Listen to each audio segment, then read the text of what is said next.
Ijtanibu kathiran min adh-dhann.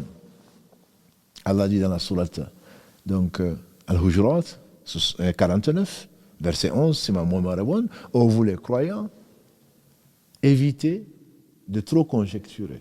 Inna ba'da dhanni ithm, une partie de la conjecture est péché. Wala tajassasu, et ne vous mettez pas à épier, ne vous mettez pas à faire ce qu'elles font souvent, en train de regarder sur le téléphone, en train d'espionner. Et après, tu verras effectivement ce que tu ne dois pas voir. Tu ne l'aurais pas fait, tu ne serais pas dans cet état-là.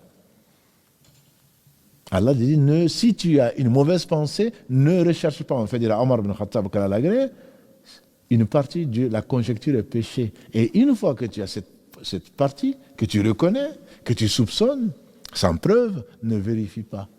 Il n'y a pas de hasard. Allah dit, voilà, et une fois que tu as épié, que tu as vu, que tu as espionné, que tu as vu ce que tu as vu, ce que tu ne devrais pas voir, qu'Allah me pardonne, je passais, j'ai vu le téléphone ouvert. Tu parles, un téléphone qui s'ouvre comme ça tout seul. Le téléphone, tu n'as pas parlé. Laisse le téléphone.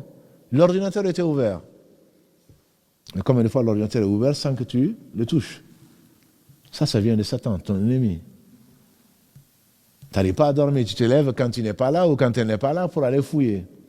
Même pour aller le poursuivre jusque sur son travail, pour vérifier avec qui il est. S'il n'y a pas de confiance, il n'y a pas d'entente. S'il n'y a pas de confiance, pourquoi continuer à vivre ensemble?